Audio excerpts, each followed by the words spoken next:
Sistema urinário. Qual a função, quais as funções do sistema urinário?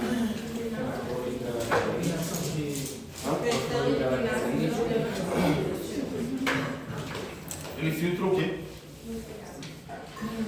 Filtra o plasma, né? Filtra o plasma, através disso produz o quê? A urina, né? E nesse processo ele regula o estado hidroeletrolítico, regula também a pressão sanguínea, né? Também tem a capacidade de estimular a produção de células sanguíneas como eritrocitos, né? Como vai estar composto o sistema urinário? Qual seria a composição? Bexiga, uretra, Dois rins e as vias urinárias, né?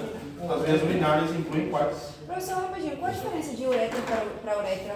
Ureter são dois, uretra é só um, que seria a última porção. A uretra seria o que fica nos genitais. Ah, sim.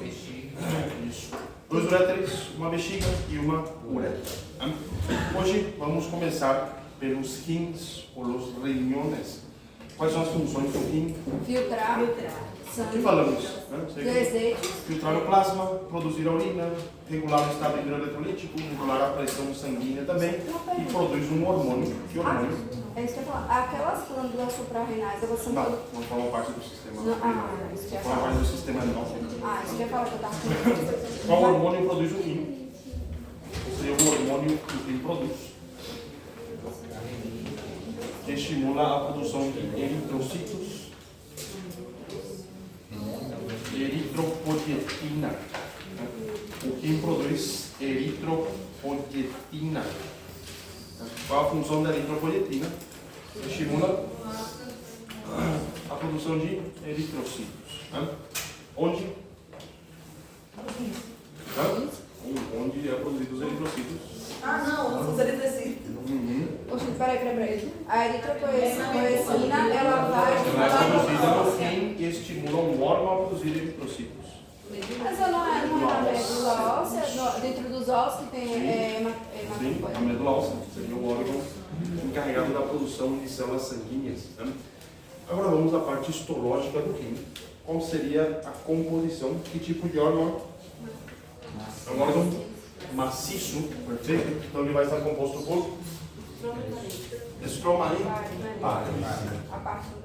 O estroma forma uma cápsula de tecido conjuntivo denso de duas camadas. Tecido conjuntivo denso irregular na parte mais externa.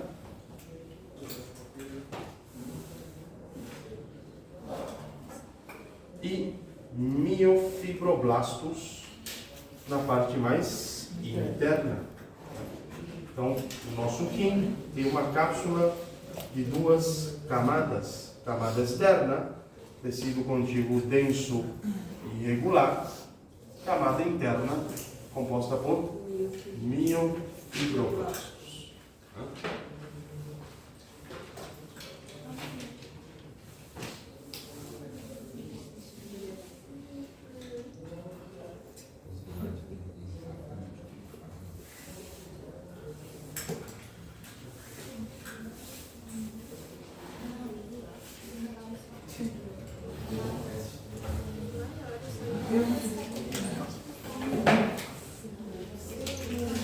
Tá pegando até a beirinha dali, sim.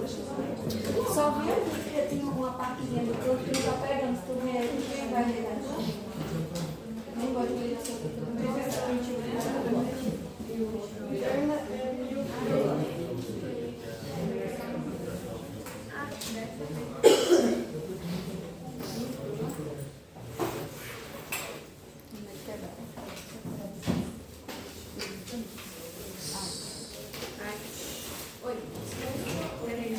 Então, o nosso rim vai ter um estroma composto por uma cápsula de tecido conjuntivo denso na parte externa e miofibroblastos na parte interna. O riñón, compuesto por un estroma, compuesto pela cápsula, tecido conjuntivo denso, irregular e miofibroblastos. significa miofibroblastos? Mio é músculo, fibra, Isso. fibra, e Qual- blastos é construção, né? Qual a função do músculo? Fazer? Contração. Contração. Então esses miofibroblastos fazem o quê? Contração. Fazem contração, e essa contração permite a contração, obviamente, da nossa cápsula. Ou seja, a cápsula do rim também faz contração. Ô, professor, e esse blasto de construção, ele vai só fazer contração ou Sim, ele vai... só contração. Ah, São fibroblastos capazes de fazer contração. Né? Agora, nessa região, na região média do rim, vamos encontrar o ilho do rim, daqui por onde entram e saem estruturas. Né? Vai entrar a artéria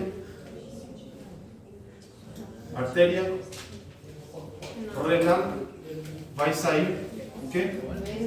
A veia renal. é ilho ou ilho? Ilho. Ilho. Ilho seria do intestino. É, eu estou confuso. Depois, aqui no ilho, vamos encontrar o que chamamos de pelvis renal, a pelvis renal. Pelvis renal, por fora se continua com o uréter, por dentro se continua com os cálices maiores. Esses cálices maiores se ramificam em cálices menores, mais ou menos desse jeito.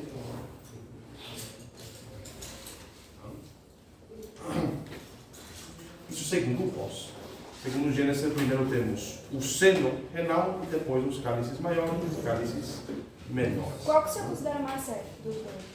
Depende. Né? Depende de como você enxergar. Não é se é mais certo ou mais errado, e sim o jeito que a gente enxerga nada mais as coisas. Né? Isso aqui nada mais fala que essa porção recebe o nome de senos, o Pós fala que essa porção seria os cálices. É nada mais pontos de vista. Né? Muito bem. Então, até agora, cápsula de tecido conjuntivo denso na parte externa, miofibroblasto na parte interna, ilho, que seria por onde entram e saem estruturas, né? Entra a artéria renal, sai a vena renal e vamos encontrar a nossa pelvis renal. Segundo Gênesis, essa porção recebe o nome de senos. Né? Os senos se ramificam em cálices maiores e os cálices maiores se ramificam em cálices menores. Esses cálices menores, que aqui eu vou colocar em preto, vão se continuar com o parênquima do rim, certo? Que vai estar composto por duas porções, que seria corteza e médula, certo? Médula, a parte mais interna, corteza, a parte mais externa, certo? Vou fazer em outra coisa aqui, que eu vou ver se não tem um verde ali do lado. Quer outra cor? Um verde ou qualquer outro. Ah, pode ser. Ele já está preparado, né? Desculpa. Tem laranja, tem roxo, Ele vai já pedir o laranja. Mas o laranja, será que dá para enxergar tem ele? pressa, só que devolver, né, Fred? Eu preciso comprar o meu de novo. No foto tem um negócio.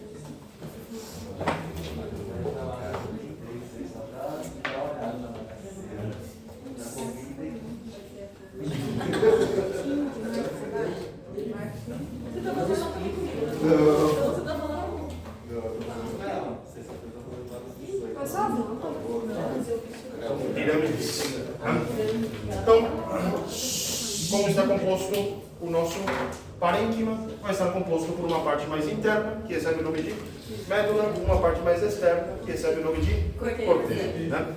A médula, essa parte que eu desenhei em verde, está composta por pirâmides renales. Certo? Então, cada um desses triângulos seria uma pirâmide renal. Certo? Essa pirâmide renal, ela vai ter sua base e vai ter a sua ponta.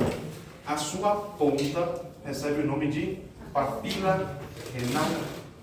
Aqui, isso aqui recebe o nome de papila renal. Então, como chama as pontas das pirâmides? Recebe o nome de papila renal. Essa papila renal, ela vai estar conectada com os cálices menores. Só esqueci de colocar aqui. Isso aqui seriam nossos cálices menores.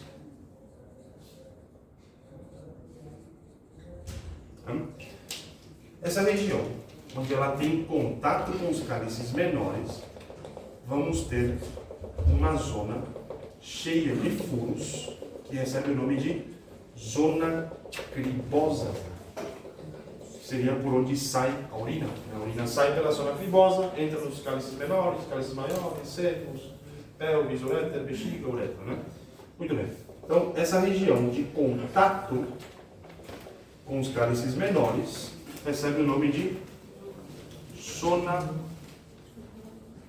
cribosa. Entre a papila e... Então, na papila. Na papila temos a zona cribosa, que seria a pontinha da papila, né? Que recebe esse nome por causa que tem furos, 250 furos, certo? Lembre, 250 furos. Okay? Depois, aqui seria a nossa médula, e nessa região, tudo isso aqui, daqui para cá, seria o que chamamos de corteza, certo? A corteza, ela vai ter um aspecto granulado, ou seja, aqui vamos ter cheio de bolinhas aqui na corteza, que são partes da unidade funcional e estrutural do rim, que recebe o nome de nefrona. Se perguntar na prova qual a unidade funcional e estrutural do rim, seria lá nefrona. Como vai estar composta a nossa nefrona? Vai estar composta por um corpúsculo renal, que seriam essas bolinhas, que ficam só na corteza. Essas bolinhas não se encontram na médula. Desse corpúsculo renal parte uma porção tubular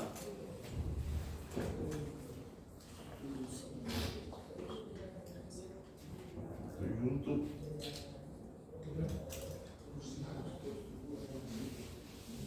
porção tubular e corpúsculo renal.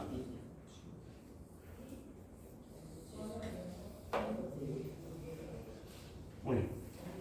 Então, como está composta uma nefrona? Corpúsculo renal e a porção tubular, certo?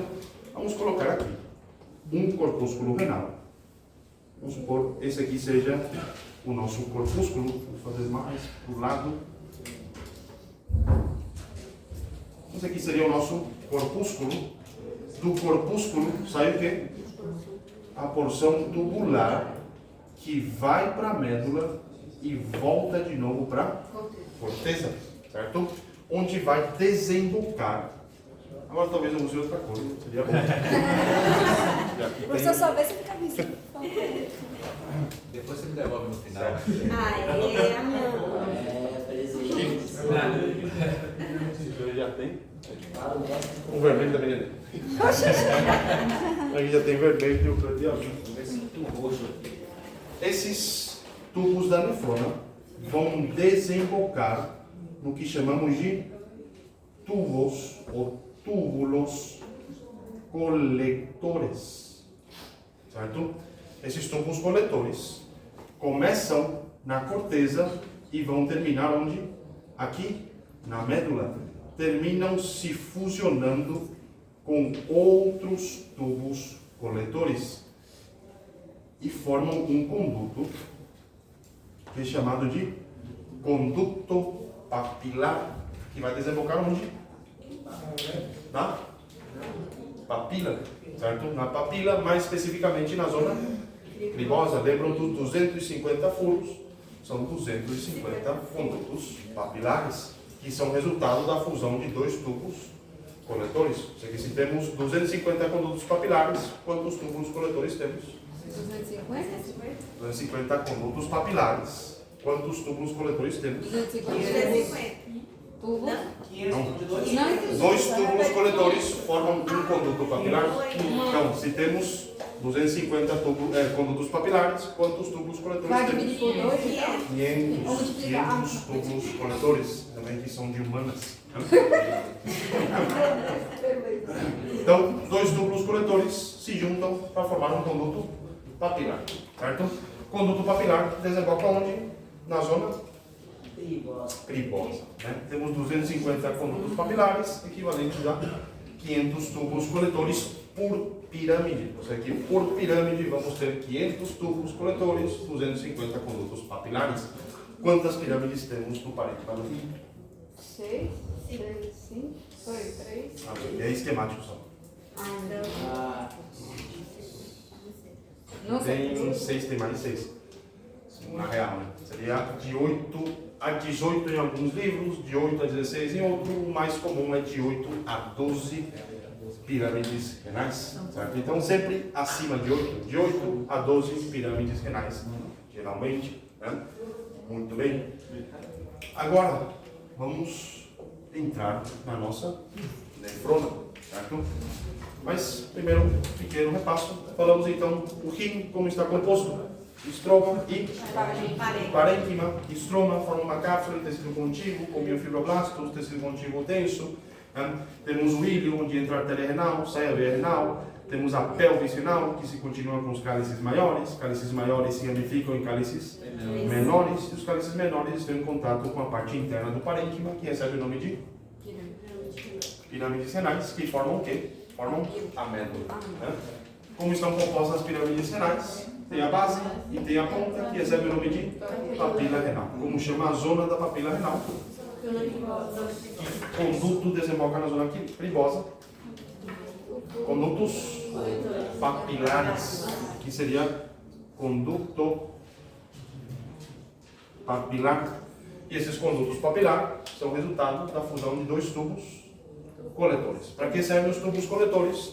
Para pegar os tubos das nefronas. Aqui as nefronas desembocam nos tubos coletores no conduto papilar na zona cribosa no cálice menor no cálice maior na pelvis uretra, e ali depois já chega no vaso também, né? Muito bem. Agora, nefrona. Falamos que a nossa nefrona ela vai estar composta por um corpúsculo renal e a porção tubular. Né? Vamos começar por nosso corpúsculo renal, certo? Ela é a porção esférica que fica onde? Fica na corteza, certo? O corpúsculo fica na corteza, o tubo começa na corteza, vai para a médula e volta para a corteza, né? Faz um vai e vem. Muito bem.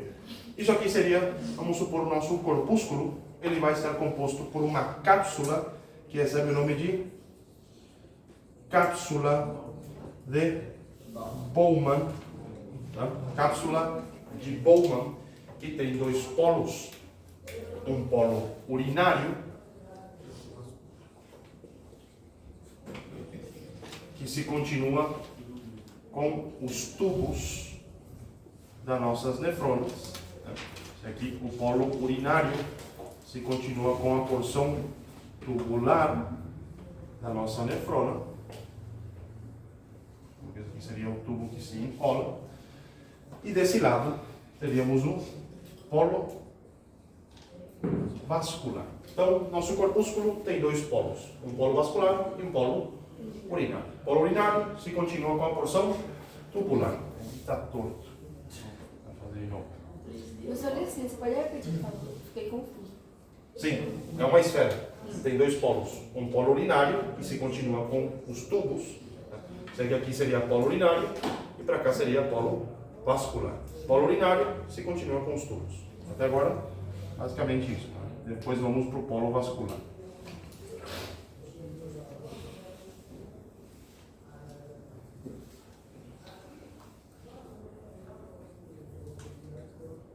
Então, polo urinário se continua com qual parte da nefrona? Com a porção tubular. Né? No polo vascular, o nome já falou, que vai entrar aqui.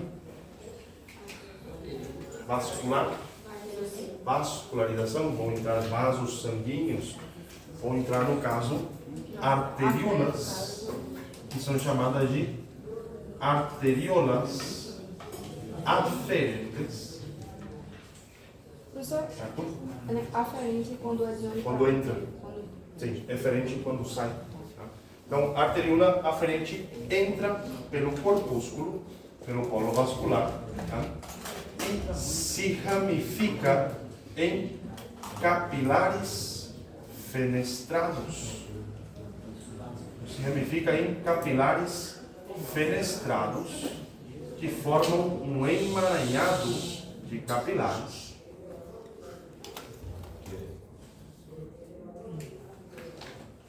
Um emaranhado de capilares, que recebe o nome de, como chama assim, emaranhado de capilares, glomérulo renal, chama glomérulo renal.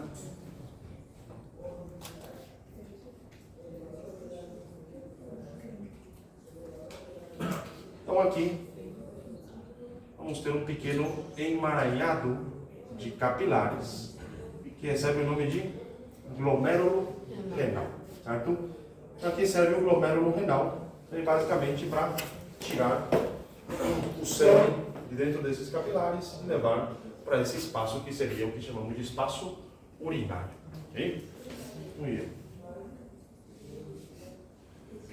Perfeito.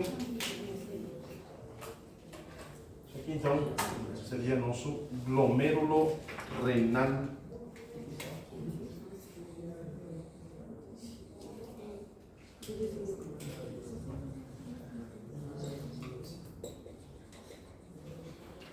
Certo? Então, o que ocorreu até agora? Como está composto o nosso corpúsculo renal? Cápsula de Bowman tem dois polos, um polo urinário, um polo vascular. O polo urinário se continua com os tubos. Pelo polo vascular entra a arteríola aferente, forma o ovílio capilar ou glomérulo renal e sai em forma de arteríola. Isso. Arteríola eferente. Vou tentar fazer mais fino isso aqui. Eu podia falar então que o glomérulo seria a parte funcional do tubo. Não só o glomérulo. Os tubos também, eu sei que a nefrona em si seria a parte funcional, né? Toda a estrutura nefronal seria a parte funcional do tubo. Seria o parênquima renal. Muito bem. Então até agora falamos que temos uma cápsula de Bowman, dois polos. Pelo polo urinário se continua com os túbulos da nefrona. Pelo polo vascular entra a arteríola aferente, forma o glomérulo renal e sai em forma de arteríola eferente. Falamos que temos uma cápsula. Essa cápsula ela tem duas camadas. Quais são as duas camadas ou duas capas da cápsula de Bowman? Isso, visceral e parietal. Ela também é membrana serosa, né? Igual o... Não. Não é não? Nós temos serosa aqui. Eu pensava que tudo que tivesse parietal e visceral era membrana Não. serosa. Parietal significa só que está em contato, que forma uma parede, né? E visceral que está em contato com uma víscera. Né? Então temos uma capa parietal e uma capa visceral. Eu desenhei aqui, que forma a parede, seria o que chamamos de capa parietal. Então aqui seria capa parietal. Que tipo de epitélio temos na capa parietal? Epitélio plano simples. Pessoal, a maioria das paredes é epitélio plano simples, né? Ou não? Depende. Depende. Depende do órgão, né?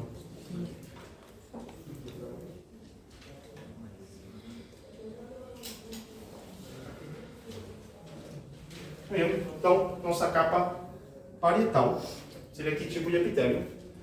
Epitélio plano simples, certo?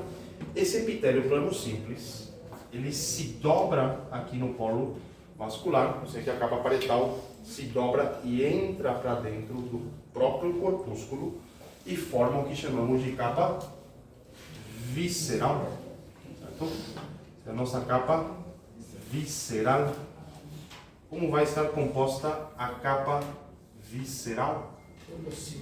está composta por células que são chamadas de podocitos. Né? Por que são chamados de podocitos? O que são os podocitos? Prolongações, né? Isso. Podo vem de pés.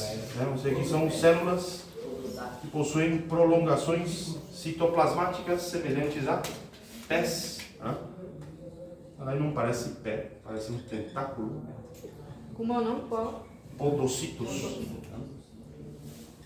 Então, o que esses podocitos fazem? Eles vão abraçar os capilares do ovídio, os capilares do nosso corpúsculo renal. Eu falei que tipo de capilares são? Fenestrados. São capilares fenestrados, né? Esses capilares aqui seriam Tem uraquinho, né? capilar fenestrado. São do tipo fenestrado. Certo? Muito bem. Então, mais uma vez até agora, como está composto o nosso corpúsculo, vai estar composto por uma cápsula de Bowman. A cápsula de Bowman, ela tem duas capas, que são parietal e visceral. Capa parietal, que tipo de epitélio? Epitélio plano simples. Capa visceral vai estar composta por células que são chamadas de podocitos. Né? Os nossos podocitos. Certo? Então, isso aqui seria a nossa capa visceral, composta por podocitos. A função dos podocitos seria sugar o plasma de dentro dos capilares e levar para esse espaço. Né? Esse espaço aqui, como chama esse espaço? Espaço urinário ou espaço de Bowman. Né? Espaço urinário ou espaço de Bowman. Certo? Então, o que os podocitos fazem? Eles retiram o plasma de dentro dos capilares e colocam nesse espaço aqui, para depois esse plasma passar pelos tubos e ser processado. Né? Muito bem. Agora, vamos pegar esse podocito. Vamos supor que aqui temos um capilar. Vamos supor que isso aqui seria um capilar fenestrado. O que esse podocito vai fazer? Vamos supor que essa caneta seja um capilar, minha mão seja um podocito, meus dedos são as prolongações. Ele vai abraçar os capilares do ovídio capilar. Ou seja, que essas prolongações vão envolver esses capilares. Tá? Muito bem. Vamos tentar desenhar aqui. Espero que dê certo.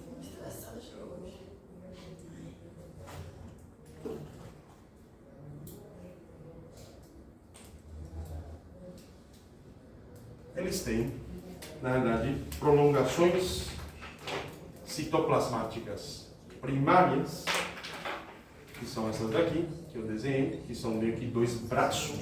Né? São as primárias, e das primárias saem as prolongações secundárias. Ou seja, que dessa prolongação primária vão partir prolongações secundárias. São essas prolongações secundárias que vão abraçar os capilares do nosso ovídio capilar. Aqui também vamos ter prolongações nela.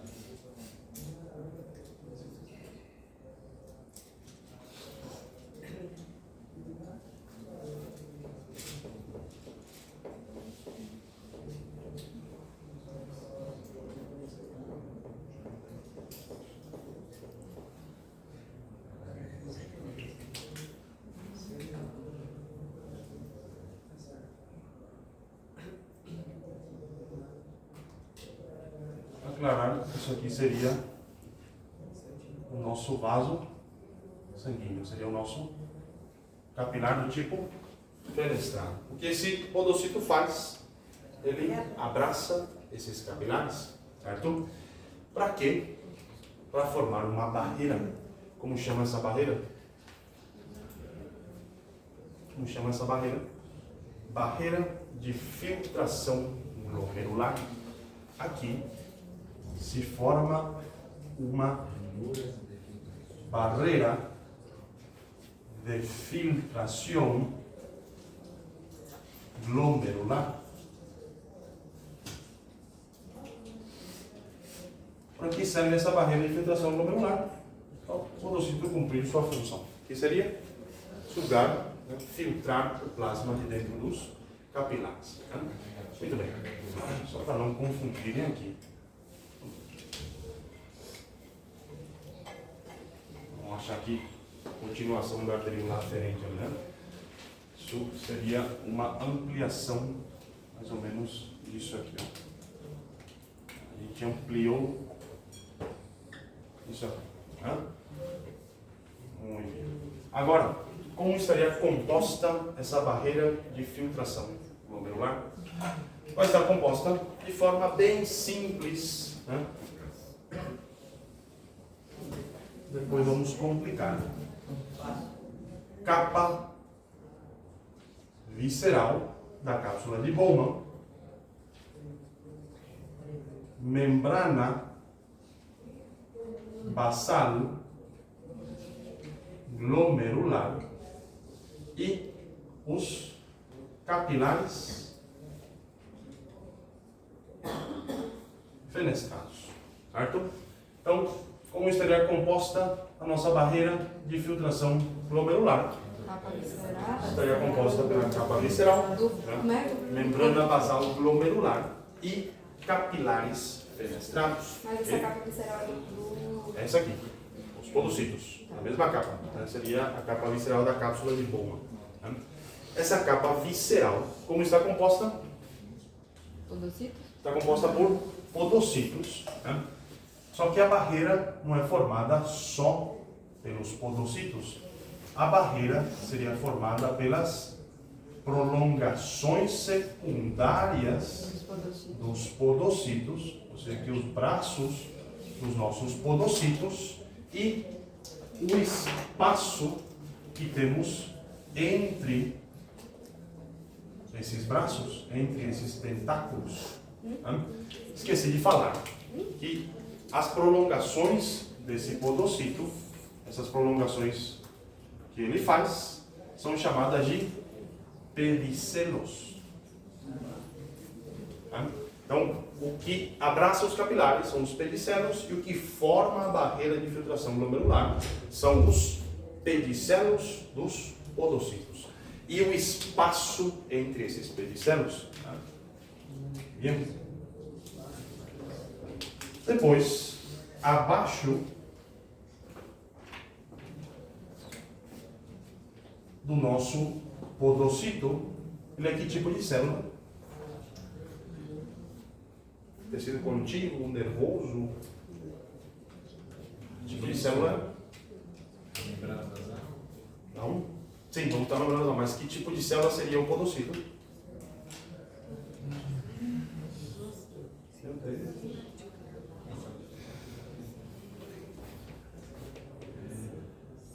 Epitelial? Célula epitelial, são epitélios, certo? Como todo epitélio, vai ter uma lâmina basal, certo? E aqui vamos ter dois epitélios. A capa visceral é um epitélio, vai ter sua membrana basal, e os capilares fenestrados também vai ter o endotélio, que vai ter a membrana basal. Essas duas membranas basal, da capa visceral e do endotélio, se fusionam e formam a membrana basal glomerular, que tem 3 lâminas. Isso. Lâmina rara externa, lâmina densa e lâmina rara interna.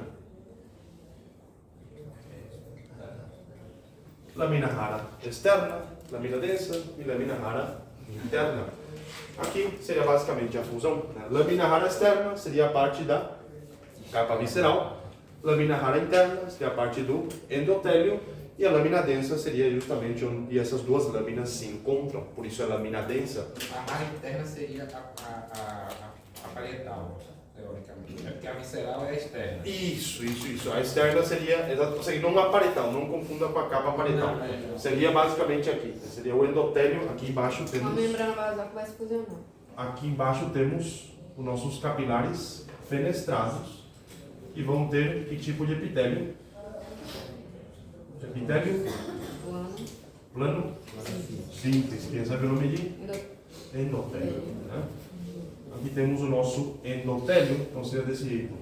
A lâmina rara interna vai estar em contato com o endotélio, a lâmina rara externa vai estar em contato com os podocitos, com os pedicelos dos podocitos. Né? Muito bem. Então, como vai estar composto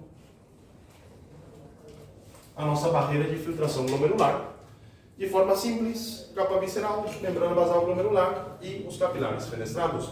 De forma mais aprofundada, vamos ter os pedicelos dos podocitos, certo? Depois, o espaço entre esses pedicelos, que recebe o nome de ranura de filtração. Isso aqui seria o que chamamos de ranura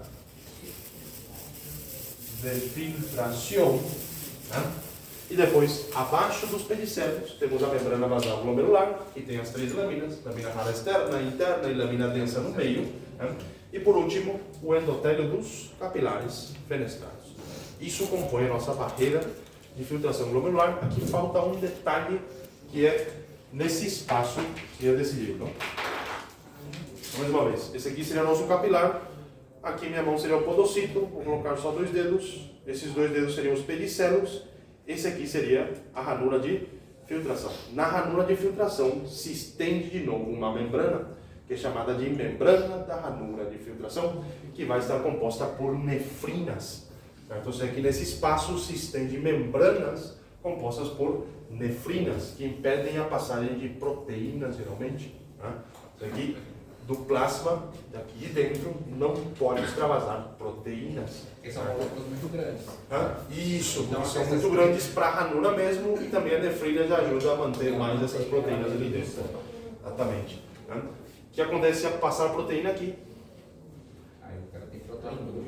Vai ter uma proteinúria, perfeito, e vai levar ao quê? Que vai ocorrer com o sangue, com o plasma.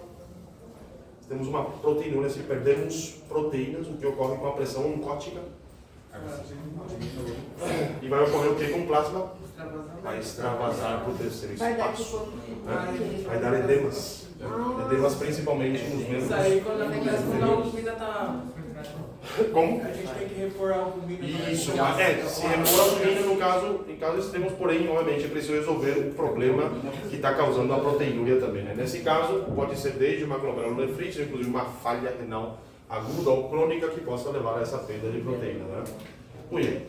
Então, até agora, como está composto o nosso corpúsculo renal? Vai estar composto por uma cápsula de Bowman, que tem 2 polos, polo urinário e polo vascular. O polo urinário se continua com a porção tubular, né? Tem os tubos da nossa nefrona, e pelo polo vascular entra o quê? Arteriolas aferentes e sai Isso. aferente. Entra a arteríola aferente, se ramifica em quê? Capilares fenestrados. Isso. Esses capilares fenestrados formam um emaranhado de capilares, que recebe o nome de glomêrulo renal. Esses capilares do glomêrulo renal se juntam e formam a arteríola eferente. Perfeito.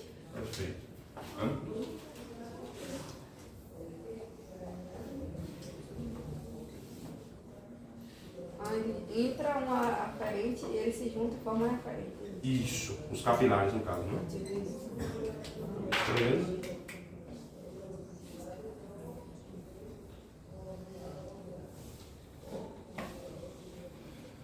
Bem, agora, entre a arteríola aferente e a arteríola eferente, vamos ter um espaço que é chamado de região mesangial, onde vamos encontrar as células do mesmo nome.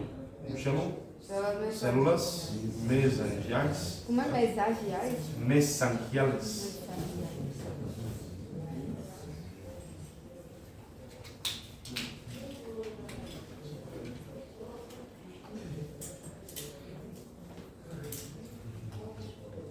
Tudo bem? Essa região entre as duas arteríolas recebe o nome de região mesangial. Saca? Como é que Seria mesangiais? região mesangial, certo? O mesângio. Para que serve esse mesângio primeiro? Quais são as células desse mesângio? Da região mesangial. As células mesangiales. Células mesangiales intraglomerular.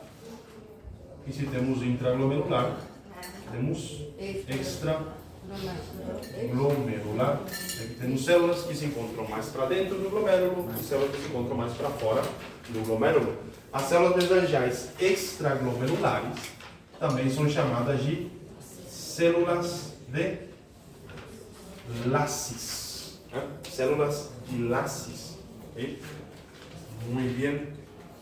Essas células de lacis, elas formam parte de um aparato. Como chama esse aparato? Aparato juxtaglomerular.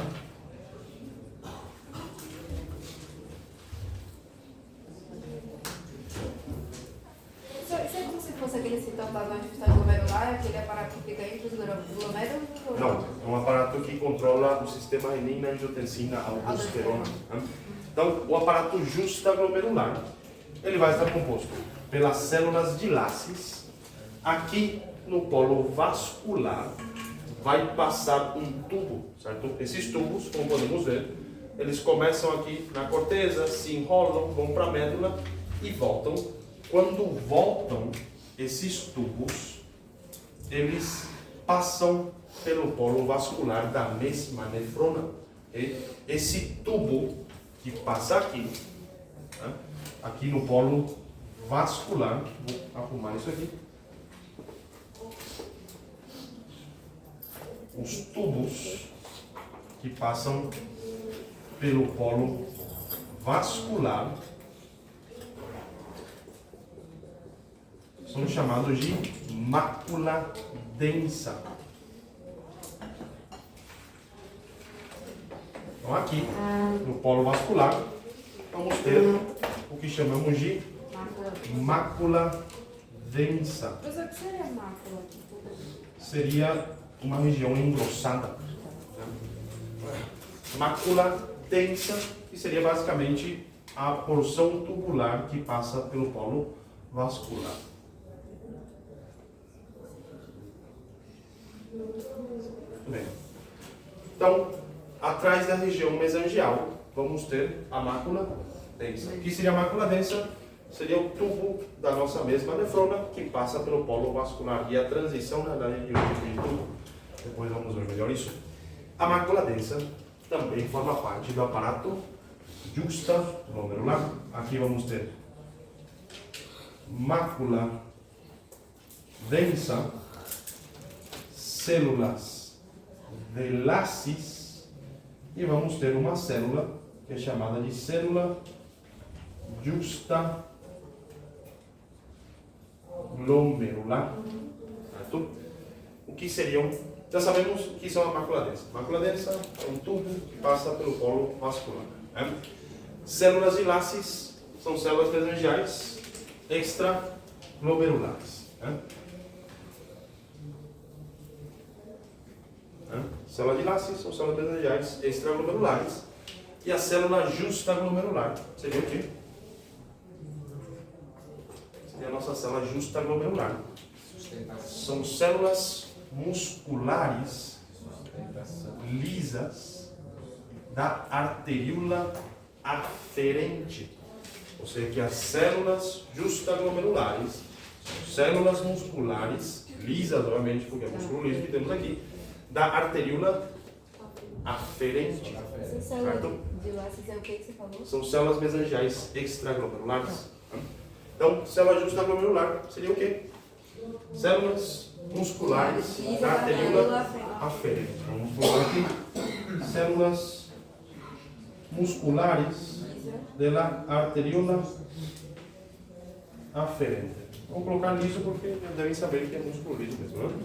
Não vai ser músculo estriado cardíaco aqui, nem mais estriado esquelético, né? Vai ser músculo liso sempre. Muito bem. Então, células justaglomerulares, que são mais uma vez células musculares lisas da arteríola aferente. Né? Uma das únicas perguntas que nem tendo prova vocês conseguem responder, não sei porquê. O pessoal tem minha prova e depois vai e coloca que as células justaglomerares são células de Laces, ou coloca que são macrófagos, não sei de onde tiram essa informação. Essa célula Isso que já viram a prova, é a mesma prova. E essa pergunta nunca consegue responder, não sei qual o problema com Elas essa são célula. células de sustentação, elas servem Não, são células musculares. São células musculares que servem para quê? Elas têm receptores de volume, ou seja, que elas vão captar o volume de sangue que chega na arteríola, certo? Ou seja, que servem para captar a pressão sanguínea, basicamente, Vai contrair. e reacionar perante essa pressão. O que vai ocorrer aqui? Essa célula justaglomerular, falamos que ela vai ter receptores de volume. Né? O que ocorre quando a pressão cai, ou seja, quando o volume de sangue é baixo, essas células se ativam, certo? Elas se ativam e vão produzir uma enzima chamada de renina, certo? Essa renina, ela é pró-renina, depois fica renina, tudo bem, né? Essa renina, ela forma parte de um sistema, que é o sistema renina, angiotensina, aldosterona, certo? Então, vou colocar aqui, sistema renina, angiotensina, aldosterona. Para que serve esse sistema? Controlar a pressão. Para controlar a pressão sanguínea. Então, basicamente, esse negócio aí, essa célula justaglomerular, ela vai fazer o quê? Ativar o sistema. Então, ela vai dilatar e contrair. Não, ela só vai captar a concentração, ou seja, vai captar o volume de sangue Vai fazer o quê? e isso vai levar à produção de que enzima? Renina. Renina. Então, quando o volume de sangue fica baixo, Produzindo. essas células justaglomerulares liberam renina. O que a renina faz? A renina vai transformar um pró-hormônio chamado de angiotensinógeno, vamos transformar em angiotensina 1, certo? A angiotensina 1 vai passar por receptores, geralmente endoteliais, no pulmão, no rim, no fígado e outros órgãos, enzima que convertidora são chamadas de angiotensina. ECA, né? Enzima convertidora de angiotensina, que vai converter a angiotensina 1 em Angiotensina angiotensina 2. Quais são as funções da angiotensina 2? Ela que vai. Estimula Ah, vasoconstricção. O que significa vasoconstricção? Apertar. Seria diminuição do diâmetro do vaso. E o que vai ocorrer depois da vasoconstricção? Aumenta a pressão. aumenta a pressão. Aumenta a pressão, aumenta a resistência e assim aumenta a pressão. Então, essa célula Né? justaglomerular. Não só isso, a angiotensina 2 também estimula a produção de um hormônio na suprarrenal, que seria a Aldosterona. aldosterona. Para que serve a aldosterona? Qual seria a função da aldosterona? Ela vai estimular os túbulos coletores, mais especificamente as células principais dos túbulos coletores, vamos ver depois. Né? Vai estimular os túbulos coletores a fazer reabsorção de sódio e excreção de potássio. Reabsorção significa o quê? Tirar da urina e levar para onde? Para circulação. Para a circulação, levar para o sangue, ou seja, que vai arrastar sódio da urina para o sangue. E o que vai com sódio? Água. Água. Certo? Sempre com sódio, vamos arrastar água. Se arrastamos água para dentro do sangue, aumenta o quê? O volume. Aumenta o volume de líquido e assim, consequentemente, aumenta a pressão sanguínea. Isso, sim. Em relação a essa filtração do vinho, ele pode se adaptar a uma alta quantidade de água? Como? Ele se adapta? Sim, ele vai infiltrando o sangue, ele vai equilibrando os líquidos geralmente do corpo. Padrão, exato, não. Como? Verdade? Entendi bem a Não sei se ele está perguntando. Como é? Eita, fala alto. Ele perguntou se o líquido, os rins têm um limite de absorção. Ah, não, sim. Vai ter um limite, geralmente. Não lembro agora qual era o limite por nefrona. Tinha um limite por nefrona e tem um limite por rim de novo. Tem um quadro no posto que mostra a quantidade de líquido que passa pelas nefronas. Né? Essa aldosterona, ela é produzida onde você falou? A aldosterona é produzida na suprarrenal. Na suprarrenal. Sim. E a suprarrenal que vai estimular essa aldosterona? A suprarrenal vai produzir a aldosterona, que vai estimular os túbulos coletores a fazer reabsorção de sódio e excreção de potássio. Né? Não só isso, a gente falou em relação à célula justaglomerular, não falamos dessas duas. Para que serve a mácula densa? Ela é parte dos tubos, certo? Os tubos são os que vão equilibrar os eletrolitos, certo? Os líquidos e eletrolitos, fazer a absorção de sódio, cloro, potássio, magnésio, fosfato, glucosa, água, tudo mais. A mácula densa é um pouquinho especial, por causa que ela não necessariamente vai fazer intercâmbio entre eletrolitos, ela até que faz. Porém, essa mácula densa, ela vai ter, as células dessa mácula densa vão ter cílias que vão captar concentração de sódio, certo? Vão captar concentração de sódio dentro dos tubos. Ok? Isso serve para quê? Para saber a concentração de sódio dentro da urina. Se a concentração de sódio dentro da nossa urina está elevada, significa que tem pouco sódio onde? No sangue, tem uma baixa concentração de sódio no sangue. O que ocorre com a mácula densa, quando a concentração de sódio é elevada, ela vai chamar a célula de Lasses e a célula de Lasses vai ativar a célula justaglomerular para fazer toda essa cascata até formar a angiotensina 2. O que a angiotensina 2 vai fazer?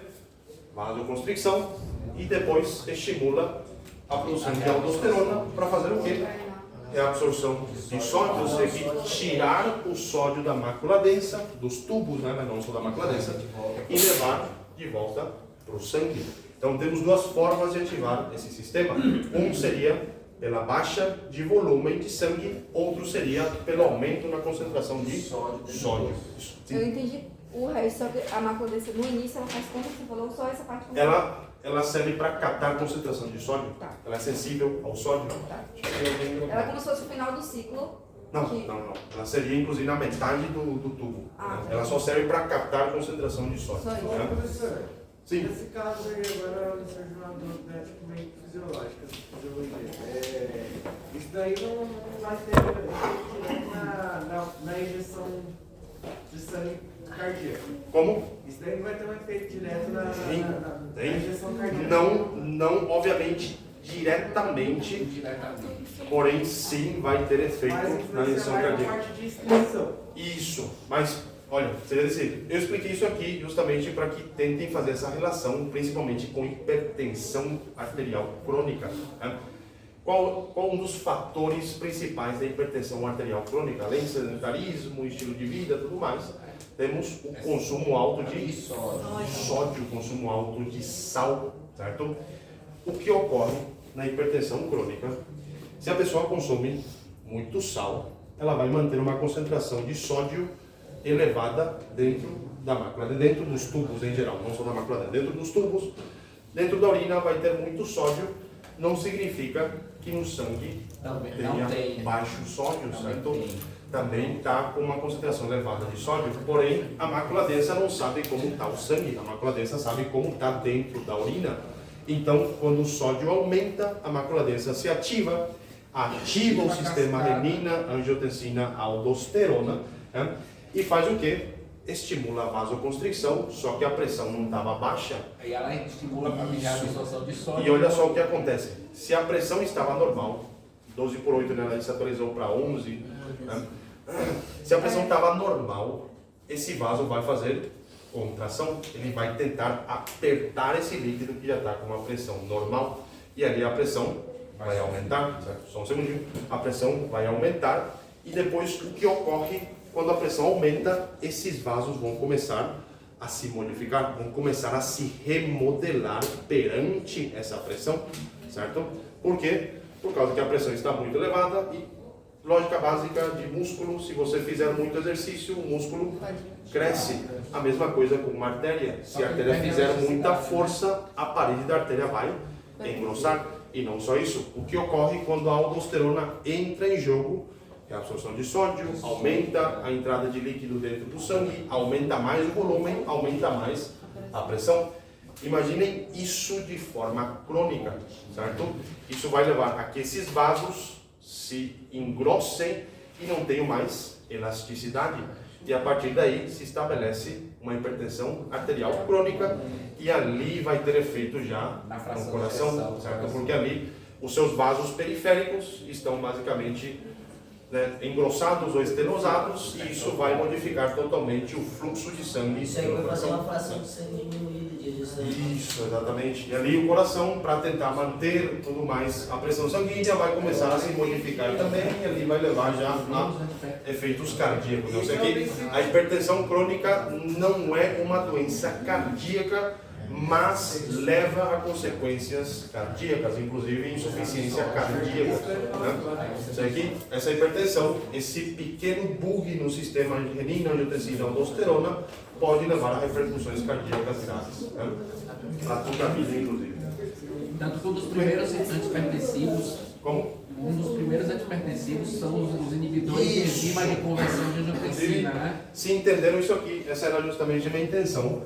Se entenderam isso aqui, vão entender Se você inibe a de enzima de hipertensão. conversão, você inibe todo o processo de angiotensina, angiotensina 1, angiotensina 2. Exatamente, exatamente. É um dos tratamentos dos outros antihipertensivos. O ECA é a enzima de conversão de aldosterona, ela Angiotensina. de angiotensina, ela vai transformar a angiotensina 1 em angiotensina 2. Tá, aí outra coisa que eu pergunto também, eu vi agora que saiu um artigo científico falando que já é considerada como pressão alta 2/8, isso é verdade? Sim, é considerado. E o normal agora é pré-hipertensão. quanto? 11. 11? É. 11 por quanto? 11/8. 11 por 8. Normal. Seria normal mesmo, na verdade sempre foi desse jeito. É que a academia vai. Muda.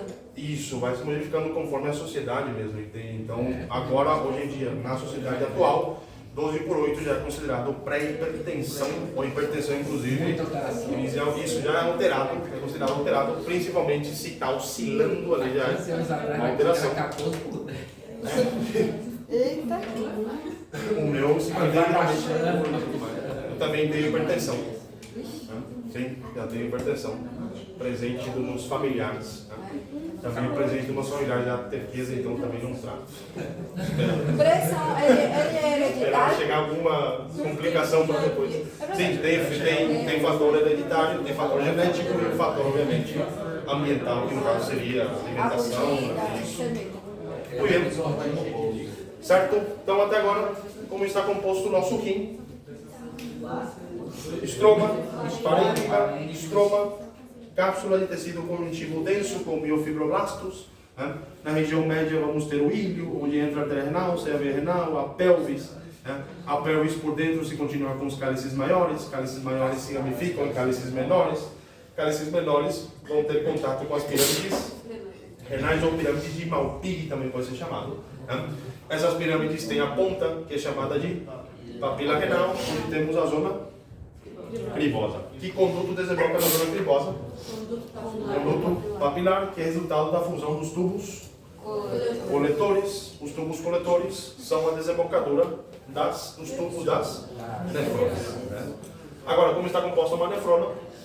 Corpúsculo renal e a porção tubular. Falamos hoje sobre o corpúsculo renal. Corpúsculo renal, composto por uma cápsula de Bowman de 2 camadas, capa parietal, epitélio plano simples, capa visceral, composta por podocitos. Né?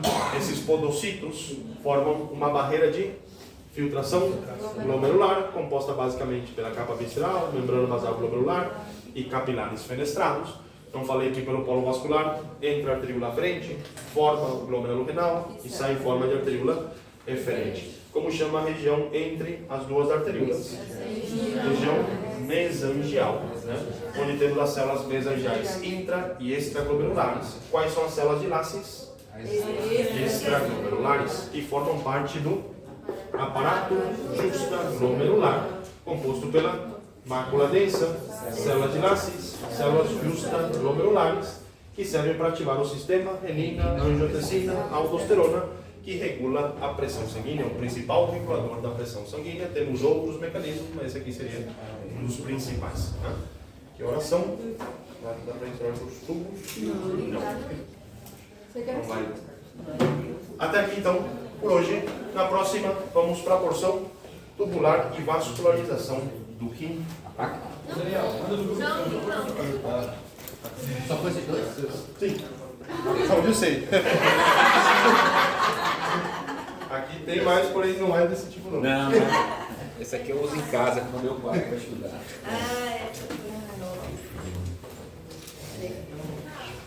Cadê o artigo? O celular dele aqui para ver. Bom, galera, eu sou cego, tem que tirar assim. Opa, sabe? Se não tirar com você vai ficar errado. Não enxerga também, não. Tem que ver.